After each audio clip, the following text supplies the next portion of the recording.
এই 10 নম্বর আয়াতে আল্লাহ বলেছেন যে দুনিয়াতে তোমাদেরকে যখন ঈমানের দিকে আহ্বান করা হচ্ছিল তখন তোমরা খুব রাগ করছিলে। তো তোমরা যা রাগ করেছো, কুফরি করেছো, তোমাদের সাথে আল্লাহর রাগ, আল্লাহর গোস্বা অনেক বড়। তো এই কথা যখন আল্লাহ তাদেরকে বলবেন, এই কথার জবাবে তারা কি বলছে দেখেন, আউযু বিল্লাহি মিনাশ শাইতানির রাজিম। ক্বালু রব্বানা আমাত্তা নাসনাতাইনি ওয়া আহইয়াইতা নাসনাতাইনি ফা'তারাফনা বিযুনুবিনা ফাহাল ইলা খুরুজিম মিন সাবিল। তখন এই অপরাধীরা বলবে, হে আমাদের রব, আপনি দুবার আমাকে মৃত্যু দান করেছেন, ওয়া আহইয়াইতা নাসনাতাইনি, দুবার আপনি আমাকে জীবন দান করেছেন, ফা'তারাফনা বিযুনুবিনা, আমরা আমাদের অপরাধগুলি স্বীকার করলাম, ফাহাল ইলা খুরুজিম মিন সাবিল, এখন এখান থেকে বের হওয়ার কোনো রাস্তা আছে? এই কথা বলবে। তাহলে এই আয়াতটার উপরে আমরা বহুবার কথা বলছি। সূরা মুমিন বা গাফিরের 11 নম্বর আয়াত, আল্লাহ যখন বলবে যে তোমরা ঈমানের দিকে ডাকা হয়েছে, তখন রাগ করে তোমরা কুফরি করেছো, তখন এই কথাটা বলবে যে আমার রব, হে আমাদের রব, আপনি দুবার আমাদেরকে মৃত্যু দান করেছেন। দুইটা মরণ আমরা পিছনে আদম আলাইহিস সালামের পিঠ থেকে পর্যায়ক্রমে বের হয়ে আল্লাহকে আমরা বলেছি আলাস্তু রাব্বিকুম ক্বালু বালা, এটার পরে আমাদের মৃত্যু হয়েছিল, প্রথম মরণ। এরপরে আমরা পর্দার আড়ালে জগতে ছিলাম। তো ওই সময় আমরা কোনো পাপ করে ঢুকিনি, এই জন্য ওই সময়ের জগৎটার কথা আমরা কিছু বলতেই পারছি না, যে আমরা কিভাবে বিশাল একটা কাল পার হয়ে দুনিয়াতে আসছি, মাতৃগর্ভ থেকে দুনিয়াতে আসছি, এটা বরজাক। এরপরে আমাদের এই জীবন, এখানে পাপ পূর্ণ ভালো মন্দ আছে, আর সামনের বরজাকে এই জন্য সুখও আছে, আযাবও আছে। যেহেতু এই জীবনে আমাদের পাপ পূর্ণ আছে, এই জন্য সামনে যে বরজাক অর্থাৎ মৃত্যু হইতে কিয়ামত, এর মধ্যে কোনো মানুষকে জীবন দেওয়া হবে না, জীবিত করা হবে না। তার কারণ জীবন দুইটা, মরণ দুইটা, স্পষ্ট আয়াত। এখন যদি আপনি বলেন যে আবার একবার মরার পরে জীবিত করা হবে, তো হায়াতে তিনটা হয়ে যাচ্ছে, কোরআনের সাথে মিলছে না। তো এই বিষয়টা উলামায়ে কেরামরা মানতে পারছেন না, কেন হাদিসে আছে। তো হাদিসে থাকবে কোনো আপত্তি নাই, কিন্তু যদি কোরআনের খেলাফ হয় তো সেটা তো গ্রহণ করা যাবে না। কোরআনে যেখানে পরিষ্কার ভাষায় বলা আছে ইসনাতাইনি মানে দুই, এটার কোনো ব্যাখ্যার কিছু নাই। ইসনাতাইনি মানে দুই, আর কোনো ব্যাখ্যা আছে কোন? তো এই আল্লাহ স্পষ্ট বলেছেন যে দুবার মরণ, দুবার জীবন। তাহলে পিছনে একটা মরণ গেছে, তারপরে আমরা এখানে আসছি, এই জীবন এবং মরণের মধ্যে একটা পর্দার আড়ালে জগৎ পার হয়েছে। এরপরে জীবনের সামনে মরব, মরার পরে পর্দার আড়ালে জগৎ। আল্লাহ কোরআনে বলেছেন অমে ওয়ারাহিম বারজাখুন ইলা ইয়াউম ইউবাসুন, যে তাদের সামনে পর্দার আড়ালে জগৎ আছে, ইউবাসুন মানে পুনরুত্থান দিবস পর্যন্ত, পরিষ্কার কোরআনে বলা। এর মধ্যে কোনো অস্পষ্টতা নাই। তাদের সামনে অর্থাৎ মরার পরে তাদের সামনে বরজাক, পর্দার জগৎ, কোন পর্যন্ত? ইলা ইয়াউমে ইউবাসুন, এই বরজাকে পর্দার জগতে আমরা পুনরুত্থানের দিবস পর্যন্ত আমরা থাকবো। তো এই জায়গাটা থাকার মধ্যে যারা খারাপ তারা খারাপ জায়গায় থাকবে, সেটার নাম হলো সিজিন, এবং যারা ভালো তারা উন্নত জায়গায় থাকবে, এটার নাম ইল্লিন। এখন এই মুনকার নেকিরের বিষয়টা করে না। এই সুরে কিন্তু আপনারা দেখলেন যে আল্লাহর কত বড় বড় ফেরেশতারা, আরোহ বহনকারী ফেরেশতারা, তার আশপাশে অবস্থানকারীরা, তারা মুমিনের জন্য কত অনুনয় বিনয়কে আল্লাহর কাছে মাফ চায়। কাজী ফেরেশতারা তো মানুষের বিচারক হতে পারে না। দেখলেন যে আল্লাহ কিভাবে বলেছেন ফেরেশতারা মানুষের বিচারক হতে পারে না। তারপরে জ্ঞানের কথা দেখেন, হাদিস যদি বিশুদ্ধ জ্ঞানের পরিপন্থী হয়, সে হাদিস গ্রহণযোগ্য হয় না। এটা মুহাদ্দিসিনদের কথা, এটা আমার একার কথা না। এই হাদিসটা জ্ঞানের পরিপন্থী। তার কারণ আপনি যদি ইংলিশ পড়াতে চান তো ইংলিশ সম্বন্ধে আমার জ্ঞান থাকতে হবে। আপনি অঙ্কের শিক্ষক হতে হলে অঙ্কের জ্ঞান থাকতে হবে, আরবি পড়াতে হলে আরবির জ্ঞান থাকতে হবে। এখন গায়েবের বিষয়ে যার এলেম নাই, সে গায়েবের দায়িত্ব কিভাবে পালন করবে? আল্লাহ বলছেন আকাশ পৃথিবীতে যারা আছে আল্লাহ ছাড়া কেউ গায়েব জানে, এর কোনো সন্দেহ আছে? লা ইয়ালামু মান ফিস সামাওয়াতি ওয়াল আরদিল গায়বা ইল্লাল্লাহ। আকাশ পৃথিবীর মাঝে যারা আছে আল্লাহ ছাড়া কেউ গায়েব জানে, ফেরেশতারাও গায়েব জানে না। তাহলে মুনকার নেকির তো গায়েব জানে না। এখন আমরা তো মানুষের স্বভাব, আল্লাহর কাছে মিথ্যা বলবে, তখন আল্লাহ মুখ বন্ধ করে তার হাত পা চক্ষু, চামড়া দ্বারা কথা বলাবে। এখন মন কানে কিন্তু বুঝবেই না যে রব্বি আল্লাহ যে কথাটা বললো এ কি ঠিক বললো না মিথ্যা বললো, এর বোঝার ক্ষমতা আছে মন কানে গিরের। তাহলে এই কথাটা কিভাবে মুসলিম জাহানের জিহেনের মধ্যে ব্রেনের মধ্যে এমনভাবে ঢুকিয়ে দেওয়া হয়েছে যে এটার বাইরে কিছু বললে তারা ক্ষিপ্ত হয়ে বলে ওই কাফের হয়ে গেছে, অমুক হয়ে গেছে, তমুক হয়ে গেছে, কিন্তু চিন্তা করে না যে এটা কেন একটু দেখি আমিও। তার কারণ ইমানের বিষয়টা হলো গায়েব। কি বলা হয়েছে সূরা বাকারা, আল্লাযীনা ইউমিনুনা বিল গায়েব। ইমানের বিষয়টা হলো গায়েব। কাজেই গায়েবের বিষয় যে গায়েব জানে না সে এই বিষয়ে কোনো দায়িত্ব পালন করতে পারে না। বলেন বিষয়টা ঠিক কিনা? গায়েব সম্পর্কে যার এলেম নাই সে গায়েবের উপরে দায়িত্ব পালন করতে পারে না। কাজে এই জন্য মুনকার নাকির ফেরেশতারা ইমানের ব্যাপারে প্রশ্ন মান রব্ব, এটা ইমানের প্রশ্ন, এটা অসম্ভব ব্যাপার। এবং এটা আপনারা আরও বোঝেন, ফেরেশতারা হাসরের ময়দানে যখন রসুলরা উপস্থিত হবে, ইয়াউমা ইয়াজমাউল্লাহ রসুলা, যেদিন আল্লাহ তাআলা সমস্ত রসুলদেরকে একত্রিত করবেন, ফায়াকুলু, আল্লাহ বলবেন মা যা উজিবতুম, তোমরা কি জবাব পেয়েছো? তোমরা যে আমার পক্ষ থেকে দাওয়াত নিয়ে পৃথিবীতে গেছিলা, কি জবাব পেয়েছো বলো? তখন ফেরেশতারা বলবে ক্বালু লা ইলমা লানা ইন্নাকা আনতাল আল্লামুল গুয়ুব, যে আল্লাহ এই ব্যাপারে আমাদের কোনো জ্ঞান নাই, আপনি গায়েবের ইলম রাখেন, কিন্তু এটা আপনিই জানেন যে ঈমান কি এনেছে কি আনে নাই, এটা আমরা জানি না। রাসূলরা এই কথা বলবে, তার কারণ ঈমানের বিষয় হলো গায়েব।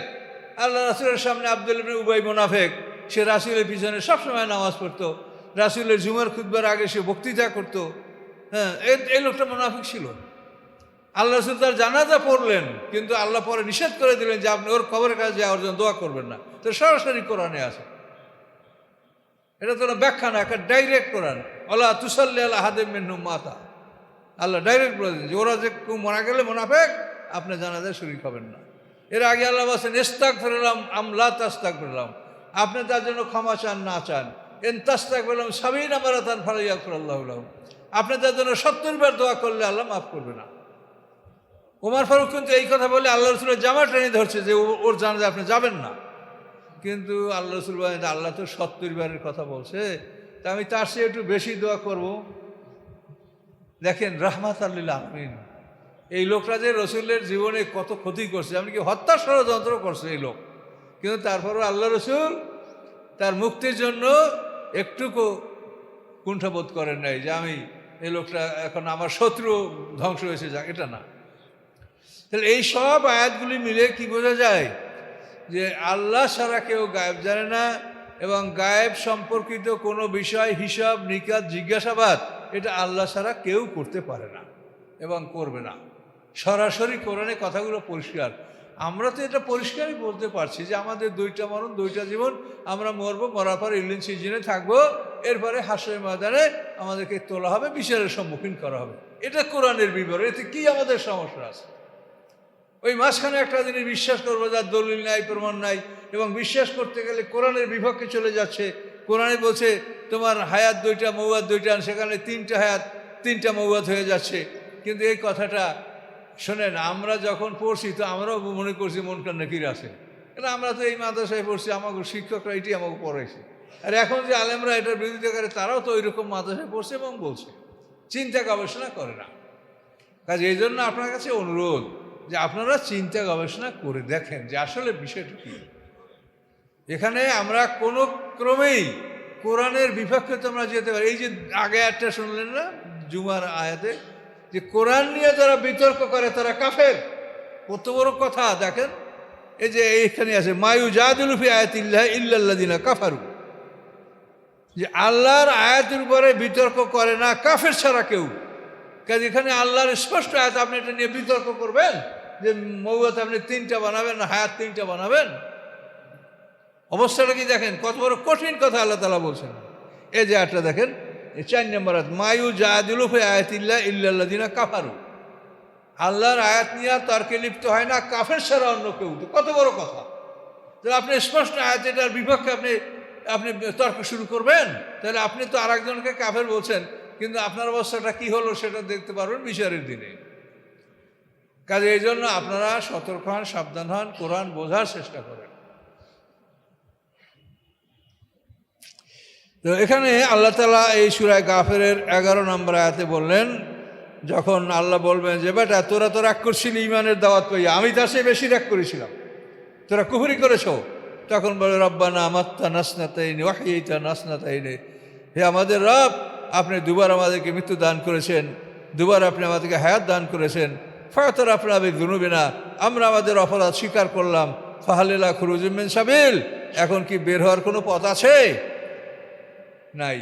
তাহলে এখন দেখেন, মৃত্যুর ফেরেশতা উপস্থিত হওয়ার পর থেকে আমরা জীবনের যত সময় আছে এর মধ্যে কখনোই কোনো ঈমান, কোনো নেকামল, কোনো অনুরোধ, কোনো মানে কোনো কিছু আল্লাহর কাছে গৃহীত হবে না। এখানেও কিন্তু তারা অনুরোধ করছে যে আমাদেরকে বাইর করেন, হবে? তার মন কান্নাকির সুয়াল দর্দ মরার পরে হচ্ছে, তো এটা কি ফায়দা হবে? এটা একটা ভেন ফাংশন। আর আল্লাহ তাআলা এটার থেকে তো নিজে নিষেধ করেছেন। আল্লাহ বলেছেন আল্লাযীন মানে লাগবে মওরিদুন, মুমিনদের বৈশিষ্ট্য হবে যে তারা বাজে কাজ, বাজে কথা, বেহুদা কথার থেকে, বেহুদা কাজ থেকে তারা বিরত থাকবে। এখন আল্লাহ যেটা আদেশ করলেন, আল্লাহ নিজেই সেইটার খেলাফ করবেন, নাউজুবিল্লাহ। কাজে এটা বেহুদা ফাংশন, এটার কোনো মূল্য নাই। তার কারণ মরার পরে আপনি ঈমান আনেন, রব্বি আল্লাহ বলেন আর যাই বলেন, এটা কোনো হুকাইতা নাই। এটা এখন আপনি বলেন, আপনার মৃত্যুর আগে মৃত্যু ফেরেশতা বসে আগে বলেন, এটা আল্লাহ কবুল করবেন, করতে পারেন। আল্লাহ বলেন, তোমাদের এই অবস্থাটা এরকম কেন? তোমরা এখন এই কথাগুলো বলছো। জালিকুম, তোমাদের অবস্থা এই জন্য, বিআন্নাহু ইজা দুআ আল্লাহু ওয়াহদাহু, যে যখন এক আল্লাহকে ডাকা হয়, কাফারতুম, তখন তোমরা কুফরি করো। এক আল্লাহকে বললে ওরা মনে সন্তুষ্ট হতে পারে না। ওয়ায়ুশরাক বিহি তুমিনু, ওয়ায়ুশরাক বিহি তুমিনু, আর যদি শিরক করা হয় তাহলে তোমরা ঈমান আনো। মানে এক আল্লাহর প্রতি তারা ঈমান আনতে রাজি না, আল্লাহর সাথে শরীক আছেই। এই লাত ও জামানাত, আরবের লোকেরা কিন্তু আল্লাহকে অস্বীকার করতো না। তারা কাবাঘর তওয়াফ করতো, বেশমেকা আল্লাহম্ম বলে যে কোনো লেখাপড়া বা মানে কাদের একটা শুরু করা, এটা বেশমেকা আল্লাহম্ম বলে তারা করতো। তারা আল্লাহকে মানতো, কিন্তু শিরক না হইলে হবে না। লাত ও জামানাত সহ তারা আল্লাহকে মানবে।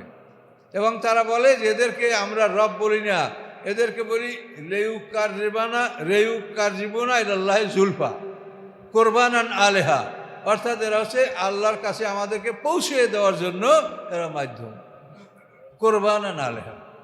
তাহলে তারা আল্লাহকে মানে, কিন্তু এই শরীক সহ। আর আমাদের সমাজেও বহু নামাজি লোক আছে, তারা বলে যে সরাসরি আমাদের কথা কি আল্লাহ শুনবে? কাজে এই জন্য পীর হলো আমাদের মাধ্যম, পীর হলো আমাদের উসিলা। কথা বলতে পারছেন? এইরকম তারা জেকেরেও অনেকে উসিলা দিয়া জেকের করে।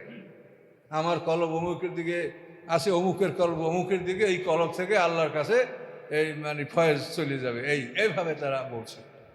অথচ আল্লাহ কোরআনে বলছে যে তুমি যা বলো তোমার জন্য কেরামন কাতিন ফেরেশতা বসা আছে, সাথে সাথে লেখে, এবং সকাল সন্ধ্যা দুবার তোমার আমল আল্লাহর কাছে জমা হয়।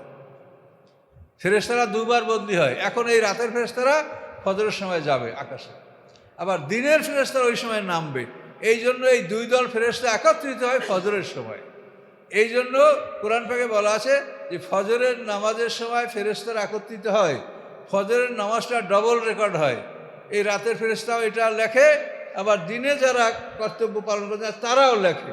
এই দুই দল ফেরেশতারাই ফজরের নামাজ আল্লাহর কাছে নিয়ে যায়, ডবল রেকর্ড হয় ফজরের নামাজ। আর এই নামাজেই দেখেন সবচাইতে জামাতে মানুষ কম হয়। এগুলো শয়তান আমাদেরকে ঘুম পড়াইয়া রাখে। কথা বলতে পারছেন? কাজে এই জন্য শেষ সাথে জাগ্রত হলে ঘুমাবেন না। 1-8 ঘন্টা থাকলে বসে আল্লাহর জিকির, আল্লাহর কাছে ক্ষমা প্রার্থনা করেন। ওই আধা ঘন্টার জন্য ঘুমাইলে দেখবেন যে ফজরই কাজা হয়ে যাবে, শয়তান আপনাকে জাগতে দিবে না। তো আল্লাহ বলেন যে তাদের এটা অবস্থা এই জন্য যে আল্লাহর সাথে শিরক করলে তারা বিশ্বাস করে। এবং এটা সূরা নাজমেরও একটা বিশাল ঘটনা আছে। সূরা নাজম, এটা আমাদের সামনে আসবে। এই সূরাটা আল্লাহ রাসূল একদিন তেলাওয়াত করে সূরাটা সমাপ্ত করলেন। এই সূরার শেষে সেজদার আয়াত আছে, নাজমের শেষে। তো আল্লাহ রাসূল এই সূরাটা পড়লেন, শেষে সেজদার আয়াত তিনি সেজদা করলেন, মুসলমানরা সেজদা করলেন। তার সাথে সব মুশরিকরাও সেজদা করলো। যারা সেজদা করতে পারে না, ওই হাতে পায়ে ব্যথা, তারা মাটি উঠিয়ে কপালে শোয়াইল। এভাবে সবাই সেজদা করছিল। এই সেজদা করার কারণ কি? কারণ হলো আল্লাহ রসুল যেখানে সূরাটা পড়ে শেষ করছে, শেষ করার সাথে সাথে শয়তান একটা সেন্টেন্স উচ্চারণ করছে, সবাই মনে করছে যেটা মুহাম্মদ সাল্লাল্লাহু আলাইহি ওয়াসাল্লাম বলছে। সেই বাক্যটা ছিল তেলকাল গারানিকা লুলা ওয়াইন্না শাফাতুম লাতুরজা। এই বড় বড় দেবদেবী, এই যে বড় বড় প্রধান প্রধান দেবদেবী, এদের শাফাত আশা করা যেতে পারে। এর অর্থ হলো এটা, তেলকাল গারানিকা লুলা ওয়াইন্না শাফাতুম লাতুরজা। তো এইটা শোনার পরে ওরা মনে করছে যে মুহাম্মদ সাল্লাল্লাহু আলাইহি ওয়াসাল্লাম পাঠ করছে, তো এই শেষের কথা কি আরেকজনে বলছে, এটা বলা যায়? তো ওটা মনে করছে ওটা মুহাম্মদ সাল্লাল্লাহু আলাইহি ওয়াসাল্লাম বলছে, তাহলে এই গারানি কালুল্লাহ বড় দেবদেবীর কথা মুহাম্মদ সাল্লাল্লাহু আলাইহি ওয়াসাল্লাম বলছে, এরা শাফাত করতে হবে, তাহলে তো ঠিক আছে, আমরা এতে রাজি আছি। সব সেজদা করে গেছে। পরে প্রমাণিত হয়েছে সূরা হজের মধ্যে এটা বিস্তারিত আলোচনা হয়েছে যে যে শয়তান এই বাক্যটা উচ্চারণ করেছে, তেলকাল গারানি কালুলা ওয়াইন্না শাফাতুম লাতুরজা। এইটা বলার পর ওরা সেজদায় গেছে। ওই শরিক, আল্লাহর সাথে শরিকরা আছে, এখন এই জন্য ওরা সেজদায় গেছিল। সেই কথাটা আল্লাহ বলেন, শিরক করলে তখন তারা ঈমান আনে, কিন্তু শুধু এক আল্লাহ যদি বলা হয় তখন নাই। আর আমাদের লোকেরাও যারা নামাজ পড়ে, বহু নামাজি লোক, তারা মানে আমাদের দক্ষিণাঞ্চলে আপনি যদি যান, আমরাও যদি যাই, তো জিজ্ঞাসা করবে আমাদের লেবাস পোশাক তো ইসলামী, আপনি কোন পীরের মুরিদ? আর কোনো জায়গায় মাহফিল হইলে কোন পীর সাহেব আসবে, এছাড়া অন্য কোনো প্রশ্ন নাই। কোন আলেম আসবে বা কোন মুফাসসির আসবে, এ না, জিজ্ঞাসা কোন পীর সাহেব আসবে, আর আপনি কোন সিলসিলার, আপনি কোন পীরের মুরিদ। মানে ওনারা এই সিলসিলা মুক্ত, ওনারা সবাই এক। আপনি যদি ওনার পীর মুরিদ নাও হয়, আর এক পীর মুরিদ হলো, আপনি ওকে ভালো আছেন। আর যদি এটা না হন, তাহলে আপনি আর মুসলমানের মধ্যেই না। এই আকীদা তাদের মধ্যে ঢুকাই দেওয়া হয়েছে। এবং মানে এই বাংলাদেশ যতই দক্ষিণে যাবেন, ততই শিক্ষা, জ্ঞান, বুদ্ধি মানুষের কম, এবং এগুলো আস্তে আস্তে জঙ্গল এলাকা। আমার তো মনে হয় যে আমাদের বরিশাল, এটা 200 বছর আগে বরিশালে কোনো মানুষ বসবাস করতো না, সবই জঙ্গল, বাঘ, ভালুক এগুলোই থাকতো। আমি আমার মায়ের মুখে শুনেছি যে আমার দাদায় নারকেল পাইরা রেখে দিয়েছে গাছের নিচে, ঘরে কে আনে, আবার কালকে ওখান থেকে বাজার নিয়ে যাব।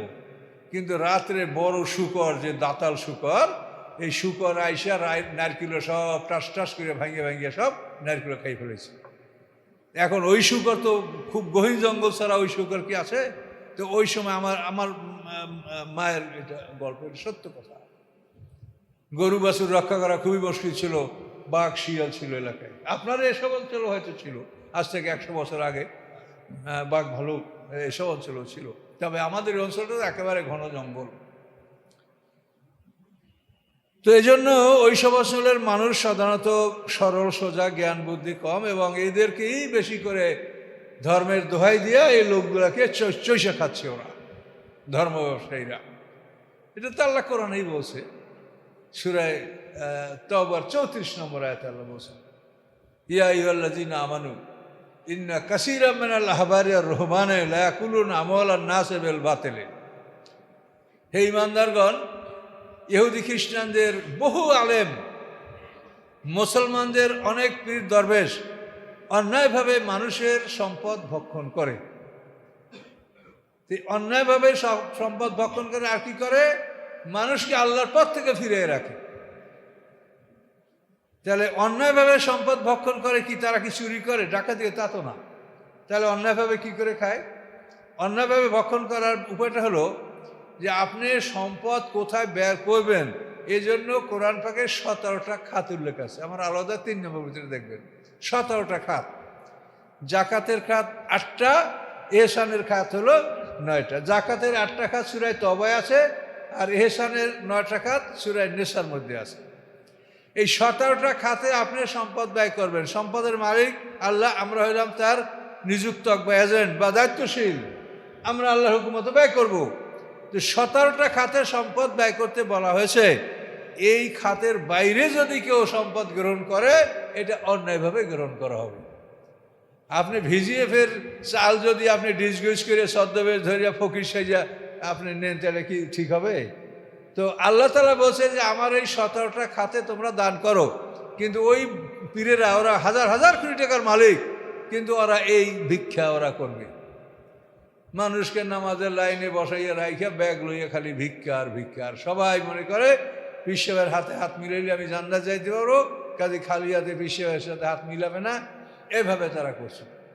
অথচ এই পীর মুরিদরা এরা কিন্তু একসময় এরাই সমাজের 1 নম্বর মানুষ ছিল এবং ধর্ম প্রচার করছে। এই আপনাদের রাজশাহী যে শাহ মাকদুম বা এইভাবে যারা মহিউদ্দিন সৃষ্টি আজমিন রহমতুল্লাহ আলাই, তারপর সিরতে শাহজালাল রহমতুল্লাহ আলাই, এরাও তো পীর ছিল, কিন্তু এরা তো এই ধর্ম ব্যবসায়ী ছিল। তারা প্রকৃত ইসলাম প্রচার করছে দেশে, কিন্তু পরবর্তীতে বংশানুক্রমে এরা সন্তানরাও নাতিপুতিরা তারা এটা নিয়ে ব্যবসা শুরু করে দিয়েছে। সমস্যাটা দেখানে, কিন্তু সিনিয়ররা কিন্তু এরকম ছিলেন না, তারা খাঁটি মুসলমান এবং তারাই দেশে ইসলাম নিয়ে আসে। দেশের লোকে ইসলাম কোথায় পাবে? এটা তো নবী রাসূলদের দেশ না। কাজে ওই ভালো লোকগুলোই কিন্তু এটা ইসলাম প্রচার করছে, কিন্তু কয়েক পুরুষ যাওয়ার পরেই তাদের সন্তানরা এটা একটা ব্যবসায় রূপান্তরিত করেছে। এটা হলো সমস্যা। এই জন্য দেখেন আল্লাহ বলছেন যে অন্যায়ভাবে সম্পদ ভক্ষণ করে, তার মানে কি যে 17টা খাতে আপনাকে দান করতে বলা হয়েছে ওই খাতের মধ্যে তারা নাই। কথা বলতে পারছেন? আল্লাহ তাবুদিল্লাহু আবিল ওয়ালিদাইনে ইহসানা, তো তারা আমাদের বাপ মা না। আজিল কুরবা, তারা আমার নিকটতম আত্মীয় স্বজন না। অল ইয়াতামা, এতিমও না। অল মাসাকিনা, মিসকিনও না। জারে জিল করবা, নিকটতম প্রতিবেশী তাও না। জারিল জুনুব, দূরবর্তী প্রতিবেশী তাও না। সাহেবের জাম, পাজরের সাথী তাও না। তারপরে মুসাফির তাও না, এবং আরেকটা হলো মালাকাত আইমান, দাস দাসী তাও না। এই 9টা খাতে আল্লাহ তাআলা ইহসান করতে বলছেন, 8টা খাতে যাকাত দিতে বলছেন। এই 17টা খাতের বাইরে যদি আপনি সম্পদ ব্যয় করেন, তা আপনি আল্লাহর কাছে কৈফিয়ত দিতে বাধ্য থাকবেন যে তুমি এই সম্পদ আমার সম্পদ, তুমি আমার হুকুমের বাইরে কোথায় ব্যয় করলা। আপনাকে যদি একটা প্রজেক্ট দেওয়া হয়, আপনি যদি সেইখানে যথাযথভাবে অর্থটা ব্যয় না করেন, তা আপনি এক্সপ্লাংশন আপনাকে করা হবে, যে বলো ঠিক ওভাবে তো না, আল্লাহ তাআলার ভাবে আল্লাহ করেন, কিন্তু কোরআনে আছে, এটা আপনাদের বোঝার জন্য বলছি দৃষ্টান্তটা। তো এভাবে আল্লাহ তাআলা কোরআন পাকে সম্পদ যেভাবে ব্যয় করতে বলা হয়েছে, যেভাবে সম্পদ বন্টন করতে বলা হয়েছে, তো ওরা ছদ্মবেশ ধরে ওরা মানুষের কাছ থেকে এই ভিক্ষা, এই দান ওরা গ্রহণ করে হাজার হাজার কোটি টাকার মালিক। দেশের শ্রেষ্ঠ ধনীদের তালিকায় তাদের নাম আছে এই পীরদের। কোথায় পাইলো তারা এই টাকা? তাদের কোনো ব্যবসা বাণিজ্য আছে, মিল কারখানা আছে, ইন্ডাস্ট্রি আছে, তাদের ওখানে হাজার হাজার শ্রমিক কাজ করে, তারা এই ধর্ম ব্যবসা করে মানুষের থেকে এভাবে ভুল বুঝেয়া হাজার হাজার কোটি টাকার মালিক। এইটা আল্লাহ করছে, বলেছেন যে তারা ইয়াকুলুনা আমওয়ালান নাসে বিল বাতিল, যে অন্যায়ভাবে তারা মানুষের সম্পদ ভক্ষণ করে, এটা আল্লাহ বলেছেন। কাজে এই বিষয়গুলি থেকে সতর্ক হতে হবে। তার কারণ এখন পৃথিবীর শেষ সময়।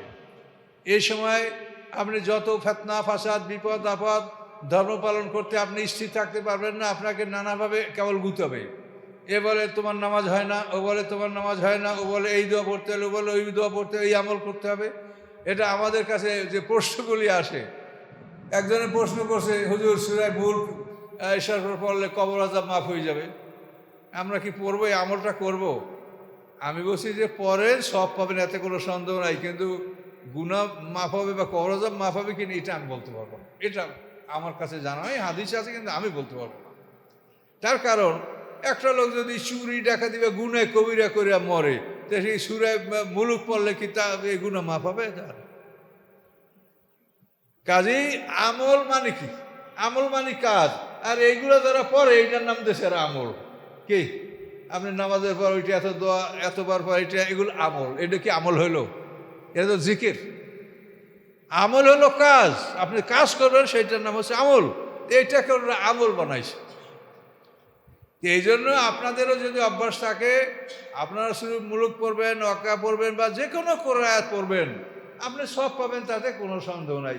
কিন্তু এটা পড়লে আপনার গুনাহ মাফ হবে কিনা, ভাই পড়লে আপনার কবর আযাব মাফ হবে, এটা তো বলা যাবে না। কাজে কি পাপ করে কে কবরে গেছে সেটার উপর নির্ভর করবে তার মাফ হওয়া না হয়। এটা কি এটা পড়লেই মাফ হয়ে যাবে? এটা আমল করলে মাফ হবে। ইন্নাল্লাযিনা আমানু ও আমিলুস সালিহাত, যারা ঈমান এনেছে ভালো কাজ করেছে। কাজে কার্য সম্পাদন করলে আপনি মুক্তি পাই, এটা কোরআনে বলা আছে। কিন্তু আপনি পড়াটাকে যদি আমল বলেন, এটাও একটা মানে কি বলবো, এটা ফলসিফাই, এটাও একটা এক ধরনের মিথ্যা বলা হবে। যে পড়া আপনি পড়বেন, তো জিকির, আফজালুল যিকর তেলাওয়াতুল কোরআন, কোরআন তেলাওয়াত করা উত্তম জিকির। এটা তো আমল না। আমল হলো এটা আল্লাহ যে আদেশ করছে সেটা পালন করা হচ্ছে আমল। কাজেই আমরা চেষ্টা করব, আপনারাও চেষ্টা করেন, নিজেরা সংশোধন হন। অতি ভয়ঙ্কর ব্যাপার, অতি ভয়ঙ্কর ব্যাপার। আল্লাহর শাস্তি অত্যন্ত ভয়ঙ্কর, কিন্তু আল্লাহ তাআলা আমাদেরকে বারবার বুঝিয়ে বুঝিয়ে বলছেন যে এইভাবে চলো, তোমরা শাস্তির সম্মুখীন হবে না। কিন্তু আমরা যদি না মানি তো কি করার আছে বলেন? কতবার আল্লাহ তাআলা এক কথা বলছেন কোরআনে, দেখেন। তো এখানে আল্লাহ বললেন যে ওদের স্বভাব, যদি এক আল্লাহকে ডাকে, এক আল্লাহর কথা তাদের সামনে বলা হয়, তারা অস্বীকার করে, আর আল্লাহর সাথে শিরক করলে ওরা ঈমান আনে। ফাল হুকমু লিল্লাহ আল আলিয়্যুল কাবীর, আদেশ আল্লাহর জন্য, আর আদেশের মালিক আল্লাহ, তিনি সবার উপরে সবার বড়। কাজে আল্লাহ তাআলা হাসরের ময়দানে এদের ব্যাপারে আদেশ দিবেন। আল্লাহ ছাড়া আদেশের কোনো মালিক নাই, একমাত্র আদেশের মালিক আল্লাহ। আল্লাহ ছাড়া কেউ আদেশ দিতে পারেন না।